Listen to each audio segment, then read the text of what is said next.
Hi everyone, welcome to this lecture on chapter 4.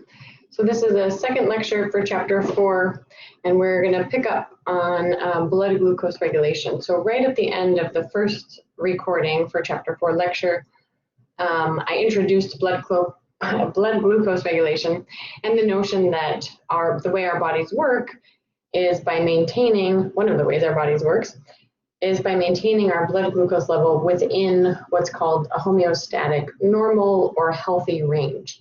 So kind of not going too far above, or best case scenario, not really going above that range and not going below that range.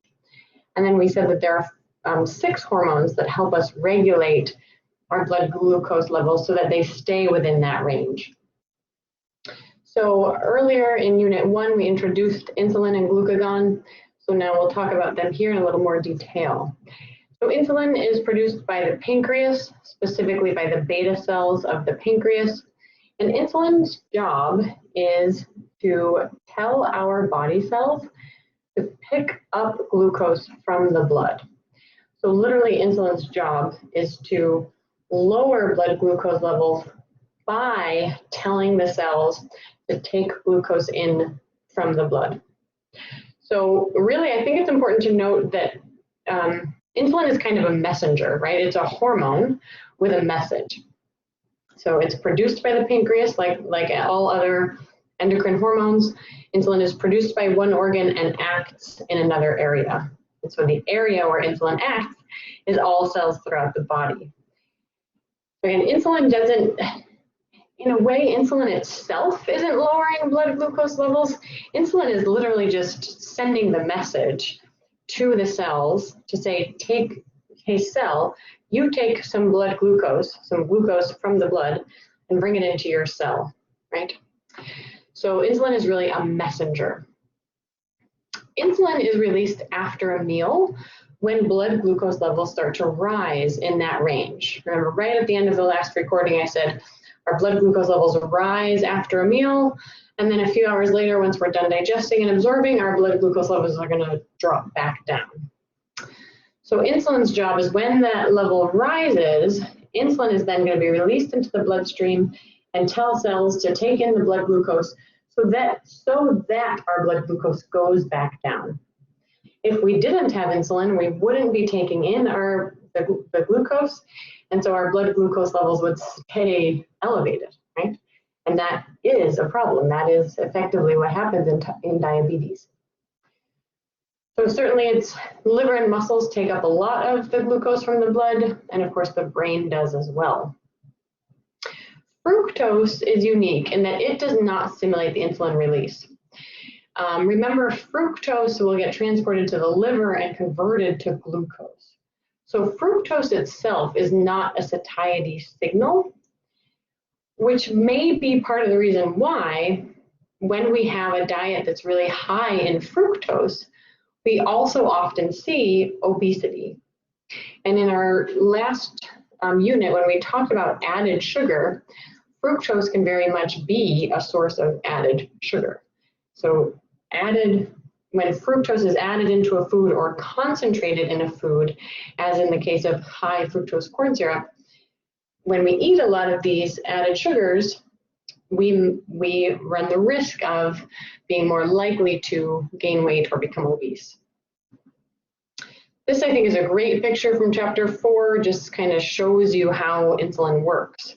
So remember, when blood glucose levels are high, which is typically going to be after a meal, blood glucose levels increase after a meal. So the pancreas is going to secrete insulin, a hormone, into the blood. So insulin is a little purple ball. So again, insulin's job travels to all the tissues in the body, stimulates glucose transporters from inside the cell. So these little purple kind of triangular type things, they're going to go to the cell membrane from inside the cell. They're just going to basically go out to the cell membrane and say, okay, glucose can come in. Remember that glucose is absorbed into a cell by active transport. That's why we need a transporter to help get it across the cell membrane. Insulin you can think of as kind of, again, the messenger or kind of the key that says, hey, transporters, show yourselves, right? Come to the cell surface, to come to the cell membrane and help take glucose in. So in that way, you'll start to see we start to decrease our blood glucose supply in the blood. Insulin is also acting on the liver, the muscle, and adipose tissue.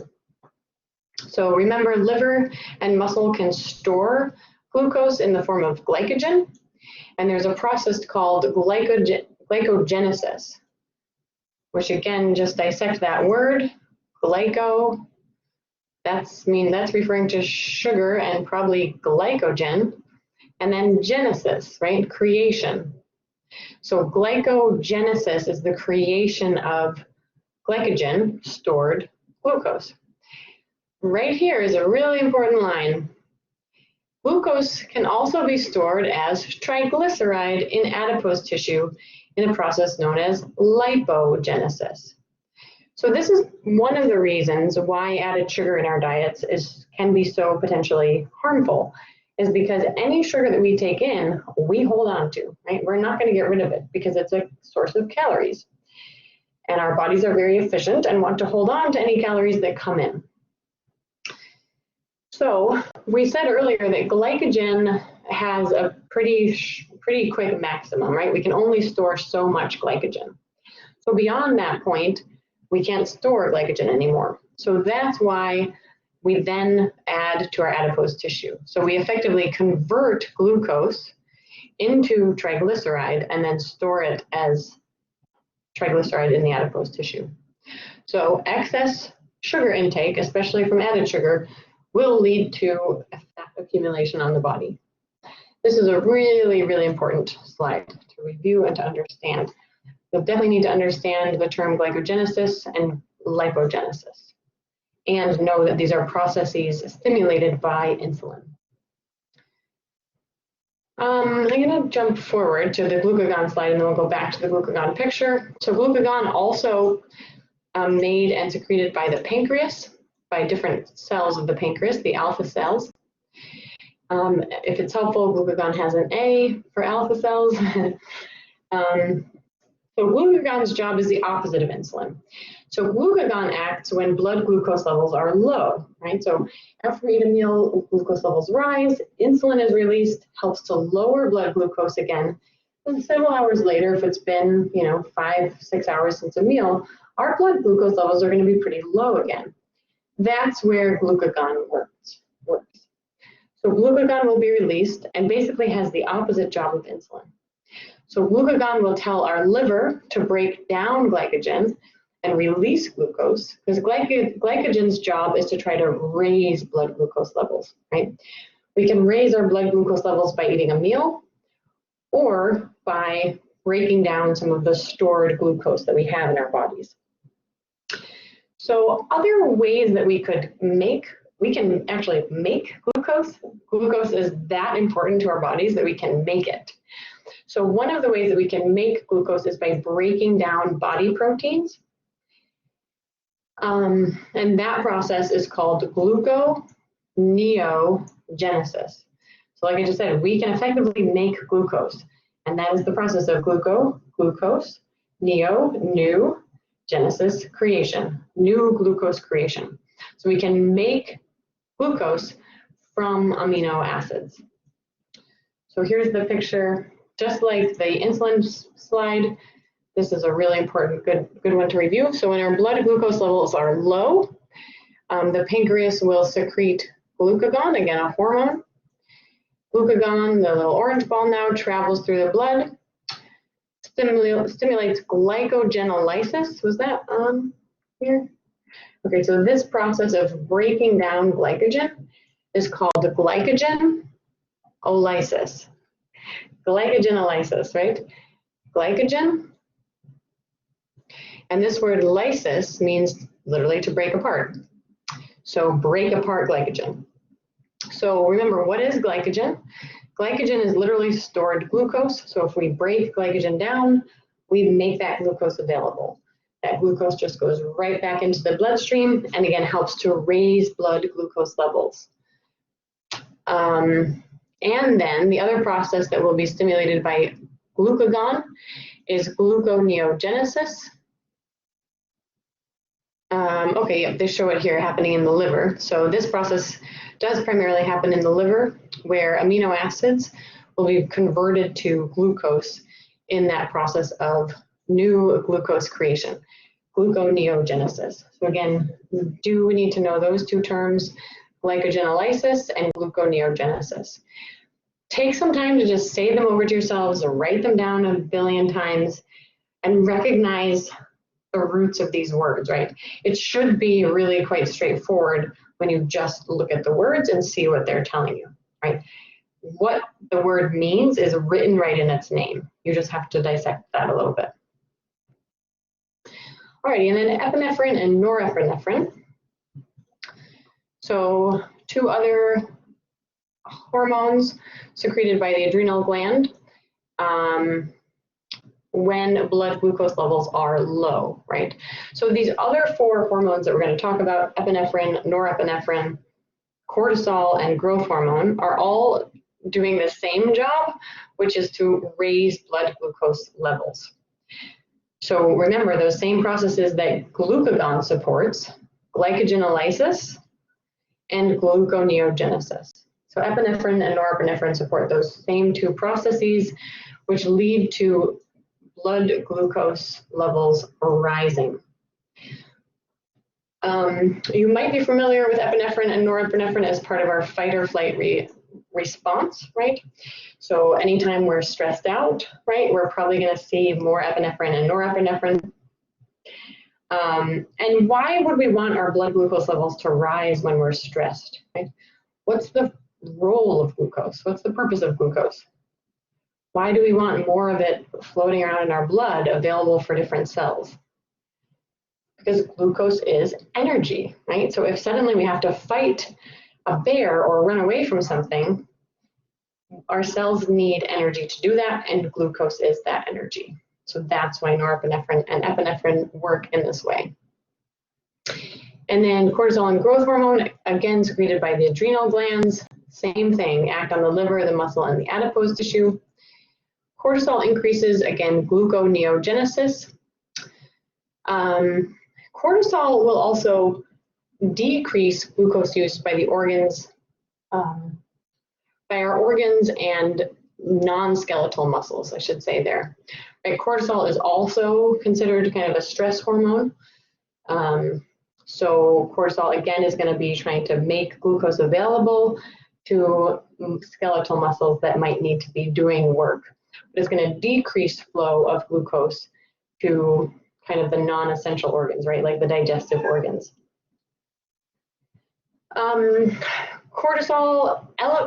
Chronically elevated cortisol levels are also associated in the risk for weight gain, cardiovascular disease, and diabetes. So again, just sort of another lifestyle modification that a person could be working on to reduce their risk for some chronic disease.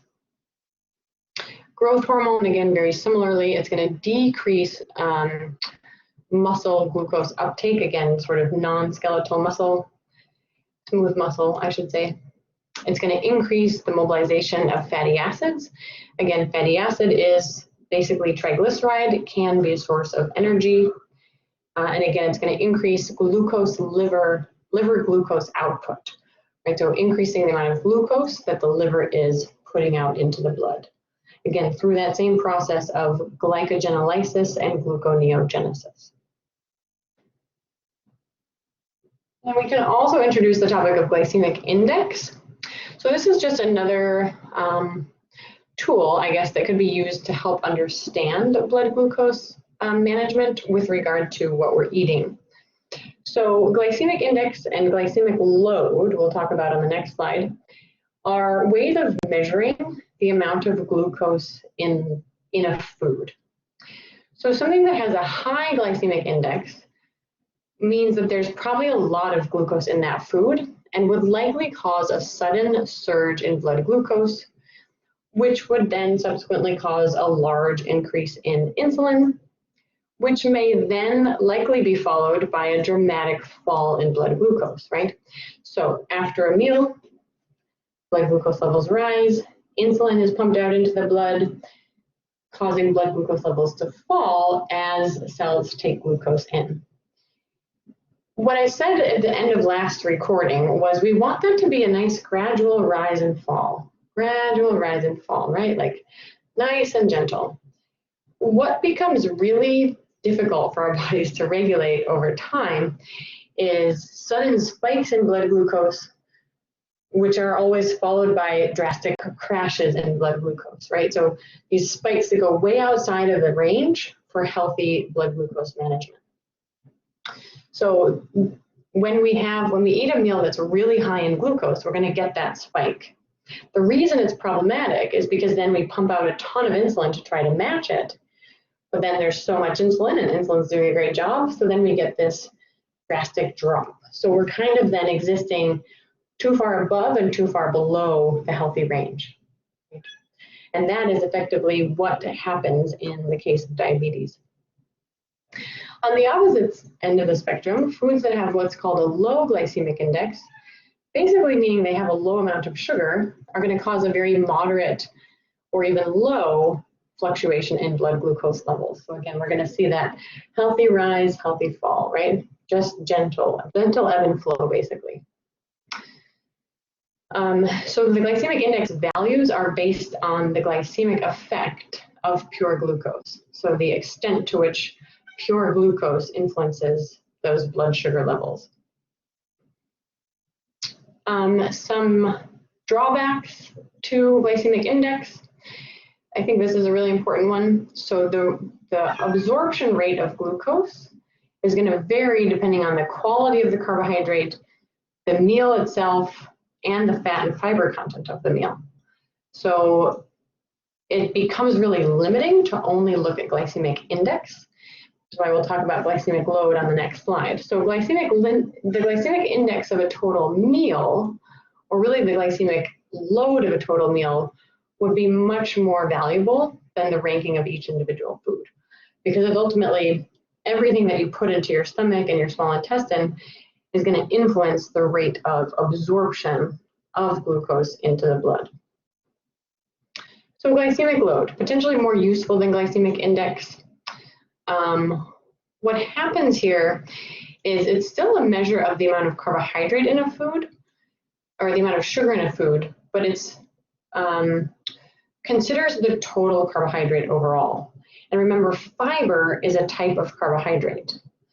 And we just said over here that the fiber content of a food or of a meal is going to slow the rate of absorption of glucose. So this becomes really important. So that's why load is a little more valuable than index, because it gives us a slightly more complete picture of the food. But again, really what's most valuable is considering the load of all of the components of the meal, not just one individual food item. So still, however, a similar rating system is used, like high, medium, and low. So still we want to be selecting low glycemic load foods. So foods that have a low glycemic index are, fortunately, go right in line with the recommendations we've been making already. Whole unprocessed foods, right? Legumes, beans, lentils, vegetables, and whole grains. It says whole wheat, but really any whole grain. These are foods that are really high in fiber. High fiber foods help to regulate blood glucose.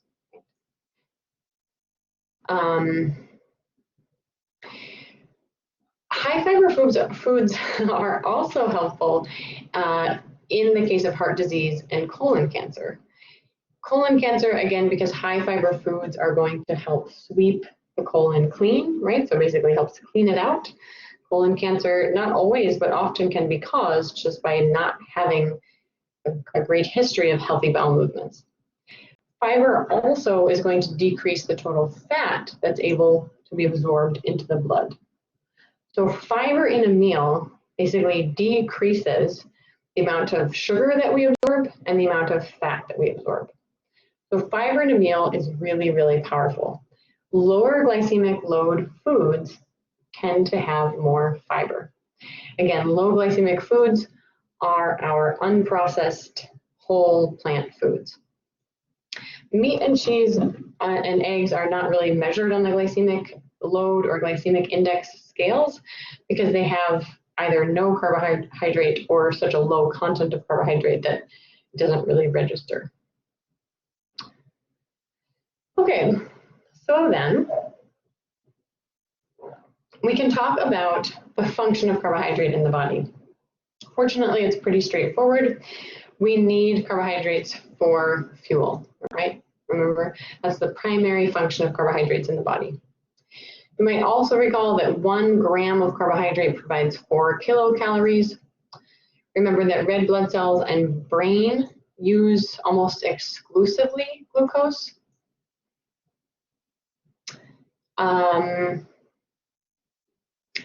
The energy we get from carbohydrates we use for activities of daily living, and especially for exercise. This one in here is suggesting, again, that we use both carbohydrate and fat to get through all the activities of the day. Again, carbohydrate is going to power the more high-intensity exercises or movements, and fats are going to power the more sort of slow, steady, lower energy activities. We'll talk more about that in Unit 4. Oh, and right here too, actually, I forgot about these. These are great charts.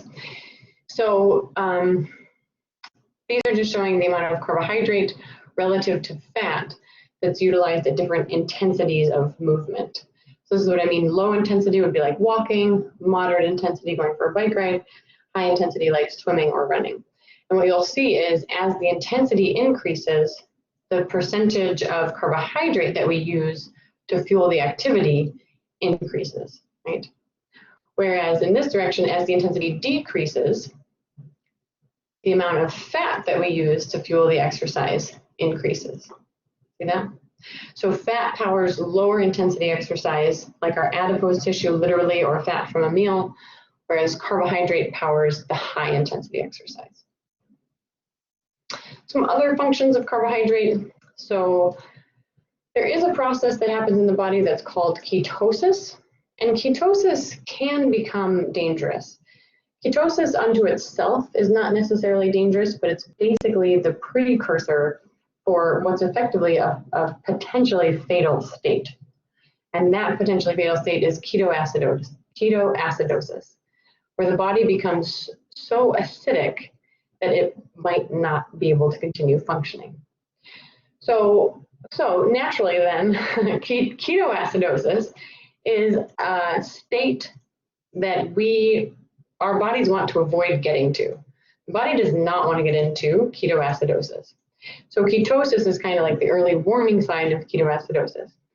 So ketosis is occurring when carbohydrates are so sparse in the body, we don't have enough glucose really, that we're going to reserve whatever is left for just the brain. So that means then the body's going to go about breaking down stored fat to be a source of energy. What happens when we break down stored fat is we produce these things called ketone bodies or ketones. And these are ultimately what we can break down for energy.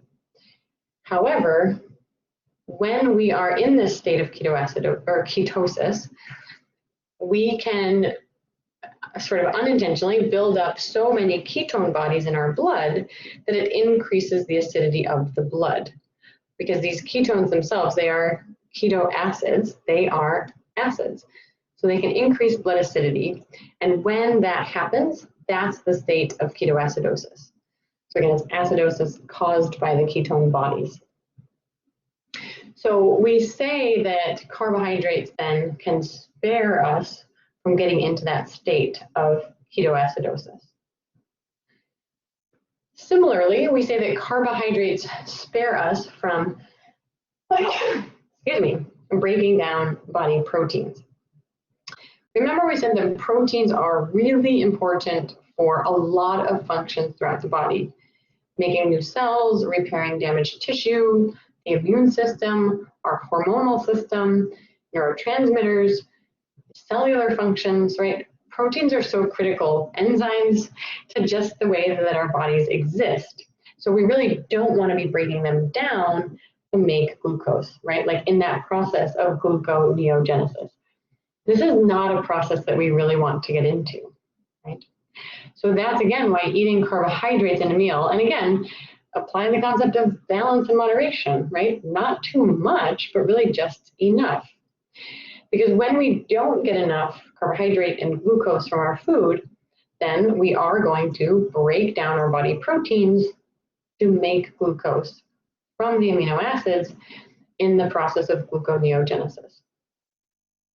When we do this, and again, all of these things are like not a one and done. This would be like if we're continually doing this day over day, week over week, month over month, we can wind up with damage to the heart, the liver, and the kidneys, right? Serious organ damage due to the lack of proteins required by those organs. There's also another process happening here too that can be part of the damage, particularly to the kidneys, which is this process of cycling out urea. We'll talk more about this, but when we break down amino acids, you might remember from Unit 1 that amino acids have one extra element, which is nitrogen, in addition to the carbon, hydrogen, and oxygen.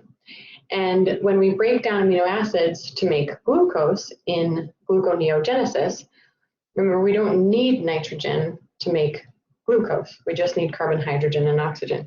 So the body has to then get rid of that nitrogen, and that process of cycling out the nitrogen can be mildly toxic to the body. So we don't also want to have a lot of that happening.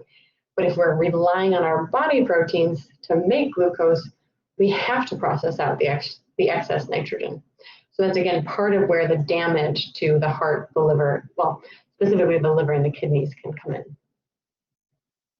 So carbohydrate is important as an energy source, but then carbohydrate also spares us from breaking down body proteins and spares us from getting into that potentially very harmful state of ketoacidosis. Okay, so we'll review a little bit more, in a little more detail, the benefits of complex carbohydrates, in particular fiber. We've said a lot about fiber already, but this would be an excellent review, right? I couldn't stress more the importance of fiber in the diet. And again, fiber coming from our whole unprocessed foods. Not taking a fiber supplement, because then you're only getting one type of fiber, but just eating a variety of different fruits, vegetables, beans, lentils, and whole grains. So basically, fiber prevents a lot of chronic disease or reduces the risk for it. So prevents chronic digestive diseases, prevents or reduces risk for colon cancer, heart disease, type 2 diabetes, diverticulosis, and other, again, GI issues. And fiber usually is an important component in maintaining a healthy weight. So now we'll talk through some of the disorders associated with poor carbohydrate intake. So diverticulosis and diverticulitis. So diverticulitis. Okay.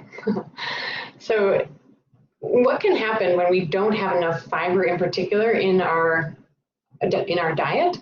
And I sort of said a lot of this in the first part of the recording, is that we may not be fully eliminating, right? We might not actually be moving all of our poop or our feces out of our bodies. I kept giving that analogy of like not taking your trash out. So that's kind of how diverticulosis and diverticulitis occur. So diverticulitis is where these little outcroppings occur, right? These little, you have so much stool, so much poop backed up in your colon that the walls of your colon start to kind of make these little polyps, these little outcrops, because they need more room to hold all of that poop. So diverticulitis is where we start to make those little outcroppings, and diverticulosis occurs when those outcroppings start to fill with poop and become inflamed. This can be, as you might imagine, horrifically painful, especially when inflammation begins to occur. So this can easily be prevented by consuming enough soluble and insoluble fiber, again, from a variety of whole food sources.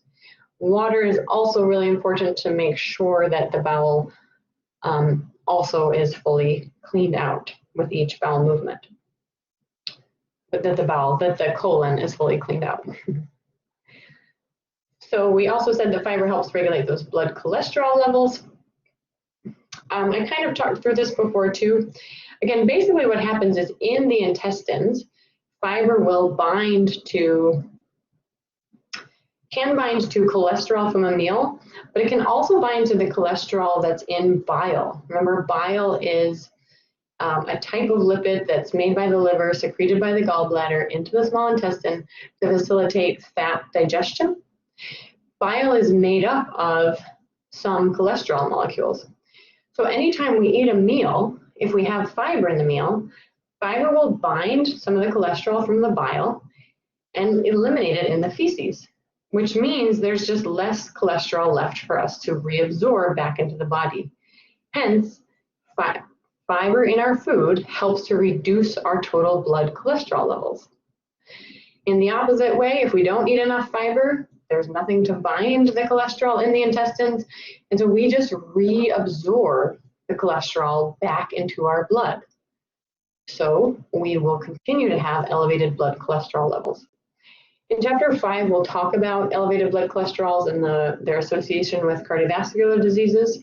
So basically, fiber is can be a critical component of the prevention of cardiovascular disease and even the treatment of cardiovascular disease because it helps reduce total cholesterol levels in the body, in the blood. Just reviewing the RDA and the AMDR for carbohydrate. So the RDA, I didn't go into detail about different nutrient RDAs, but here it is for carbohydrate. The RDA is 130 grams per day. This is a really low amount. So this number, the RDA for carbohydrate, is based on the amount of glucose used by the brain in one day.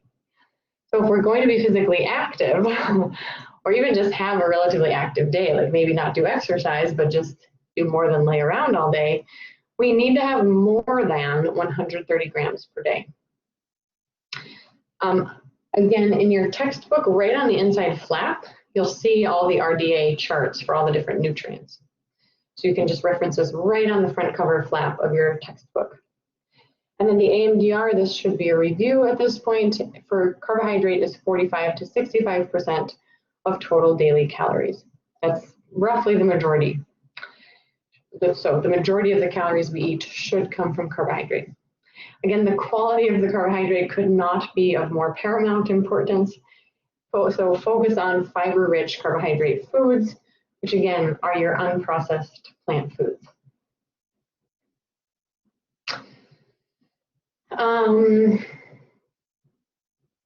So the Institute of Medicine, this is the National Academies of Science. Again, those are their recommendations. Again, for added sugar, just a little review here, their suggestion is that it should be 25% or less of total daily energy intake. And I also gave you in chapter 2 those values of 24 grams per day or less for females. That's an older recommendation that I still think is probably the best, or 36 grams per day or less for males. The 2015 dietary guidelines, so again, this is 5 years old, but still similar to the 2020 guidelines. Consume a healthy eating pattern that accounts for all foods and beverages, an appropriate calorie level. So this includes a variety of vegetables from all subgroups, dark green, red, orange, beans, starchy vegetables, and others. Fruits, especially whole fruits. Grains, especially whole grains, fat-free or low-fat dairy, and a variety of protein foods. Again, their recommendation around sugar is to consume fewer than 10% of total calories from added sugar. So an even kind of tighter recommendation than the IOM. The IOM recommendation is going to be a bit older than, yeah, that one's coming from 2005, whereas this recommendation is coming from 2015. Okay, a little more that we can say about simple carbohydrates, and to kind of differentiate them a little bit from added sugar. So remember, simple carbohydrate is kind of the scientific term that refers to any individual sugar molecule, glucose, fructose, galactose. Remember, galactose only occurs as lactose bound to glucose in milk. Glucose and fructose occur in a lot of our foods as is, especially fruit. They also occur bound to each other as sucrose, also in some fruits and some whole grains. That's just sugar that naturally occurs in our foods. Those sugars aren't so problematic because especially in fruits and whole grains, there's also a ton of fiber. The sugar that we need to watch out for is what's called the added sugar, right? Sugar that's added into a food where it doesn't naturally occur. A classic example might be yogurt, where you have, the fruit on the bottom, but the fruit that's on the bottom is in some sort of sugary solution, right? Some sort of sugar mix. Or even just an example of like having fresh strawberries, but then putting sugar on top, right? The strawberries have sugar naturally, that's fine. The sugar that we're adding on top is added sugar and arguably unnecessary, and arguably causing a lot of our health problems. So added sugar is indicated in risk for tooth decay, cardiovascular disease, diabetes, and obesity. Specifically added sugar, specifically not sugar that naturally occurs in fruits and whole grains. Those sugars are arguably healthy for us, and because of the whole complete food. Added sugar is a big problem because there's nothing to balance it out, right? Think about putting sugar in your coffee or your tea. There's nothing to kind of balance it out, right? You're just going to get that massive spike in blood sugar after the meal, after you drink that, right? Whereas if you eat some strawberries, it's going to take a while for you to digest the strawberries. Again, there's some fiber in there, so it's going to slow the rate of absorption of those sugars into your blood. So it's the complete picture of the food and of the meal. And it's really the sugars that are added in that are such problem causers. So here's tooth decay. You can sometimes see erosion of the enamel, but really tooth decay and gum disease like gingivitis happens when the gums become, like the cells that line the gums become basically diseased and weak because there's too much sugar in the mouth all the time, and there are actually bacteria in there in your mouth. And when you leave too much sugar in there, or when you eat too much sugar all the time, those bacteria are going to feast on that sugar. And again, they're fermenting that sugar a little bit, and some of what they're producing is going to cause decay, again, to the enamel of the tooth and to the gum. Those sugar-eating bacteria are not the same as the fiber-eating bacteria that we have in our gut. That's a really big difference. So fiber and fiber-eating bacteria, really good for our overall health. Added sugar and sugar-eating bacteria, really detrimental to our overall health. Jumping back to fiber, so there is also a recommendation for how much fiber we should consume. In my opinion, these are really low numbers. These are also adequate intake numbers. You might recall from the DRI conversation, adequate intake is like, we apparently don't have enough information, so this is kind of our baseline recommendation. So the minimum recommended is 25 grams of fiber per day for females, 38 grams per day for males. I've even seen recommendations up to 40 to 50 grams per day might really ultimately be the healthiest thing for us. Also, when we look at populations of people around the world who aren't so westernized, who still eat a more from the earth diet, their fiber intake sometimes approaches 100 grams per day.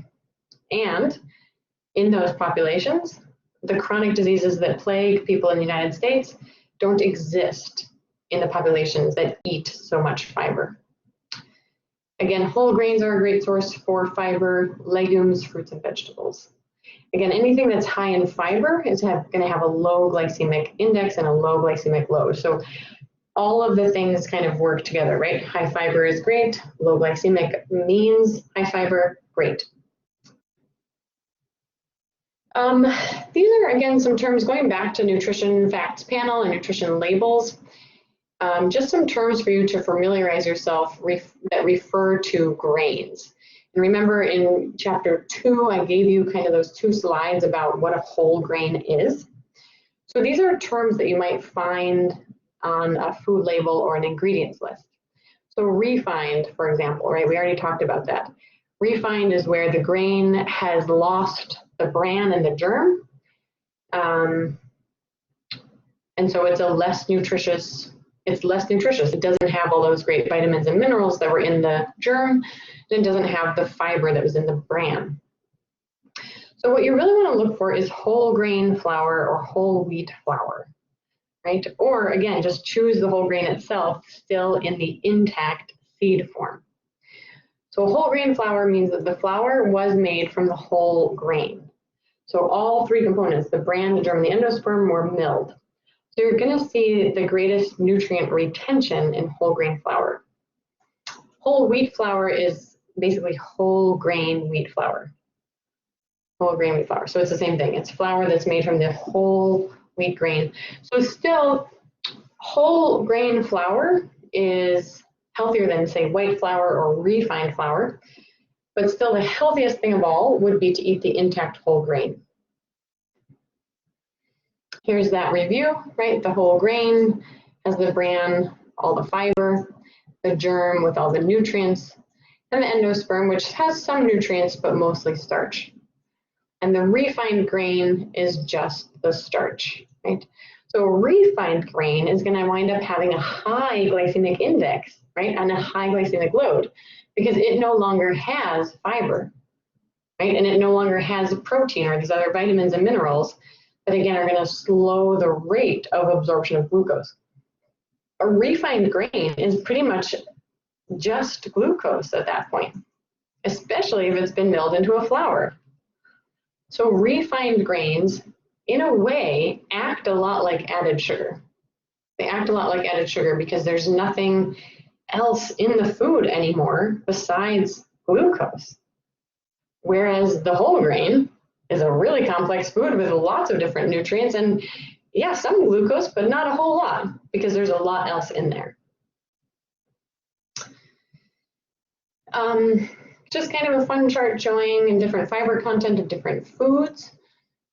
You can see the food group that's probably most rich in fiber is our beans and lentils. Then again, obviously fruits, veggies, and whole grains. So you could even just real quick kind of play with these numbers and see what you would need to eat to get up to, 25, 30 grams of fiber a day. It honestly doesn't take a ton of work to get up to 35 grams per day, especially when you're following the recommendations to have 2 cups of fruit and 2.5 cups of veggies a day. We can also select beans for our protein source, and we're supposed to have 6 ounces, right, or ounce equivalents of whole grains a day too. So if you actually follow the dietary guidelines for Americans, you wind up with meeting the fiber recommendation.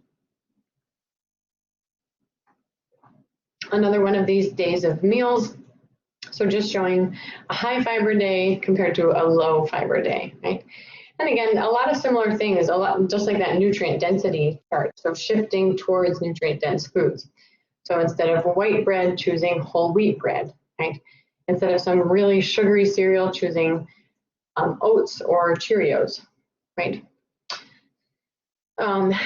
Instead of a fast food burger, using whole wheat bread and making a tuna sandwich or putting hummus on it would be great too. Selecting veggies as the side instead of French fries. So this is basically the same thing we saw with choosing more nutrient dense foods. Fiber is a nutrient. Fiber is essential to how our bodies function.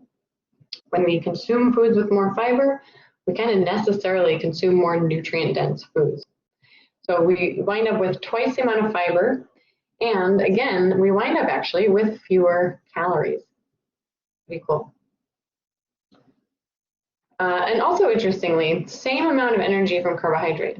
Pretty much the same. I guess also interestingly, a little less fat and a little more protein. So it winds up being, again, a much healthier way of eating overall.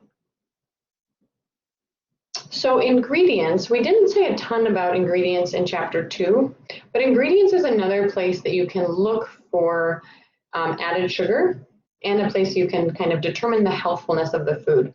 So in general, the fewer ingredients that are in a food, the healthier it will be. So just quick glance here, right? This product on the right is just whole grain rolled oats. This product on the left is a lot of processed stuff.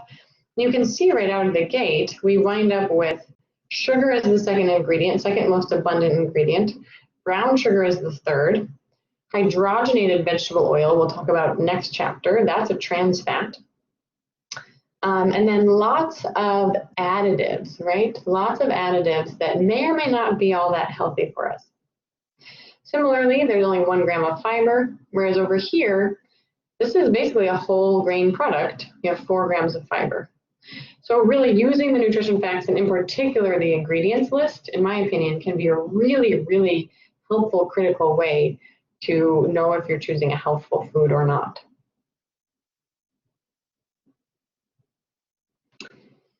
So just a few comments on non-caloric sweeteners or non-nutritive sweeteners. These are basically sweeteners that go into our foods that don't contribute to calorie load, right? But arguably, they have other really adverse health consequences, especially asulfame potassium, aspartame, and sucralose. I give you this link here. You can either copy that out of the notes or type it in. I don't know if it'll link for you. But this is a really cool website put on by a group called the Center for Science and the Public Interest. And they have what they call a page called Chemical Cuisine, where you can search for different food additives and read about all of the scientific research that has been done on those additives, and then the current scientific consensus around whether or not these additives are healthy for us to consume or not. So it's basically just a way, again, for you as a consumer to educate yourself around the potential harm of what you're eating. The FDA currently says that all of these are safe to consume, and it even gives them an acceptable daily intake level. I'm suggesting that these ADIs are a little too loose, and again, we would all do well to decrease our intake of any non-nutritive sweeteners. So here's the ADI for aspartame, and it's kind of ridiculous, right? For 150-pound adult, you could basically have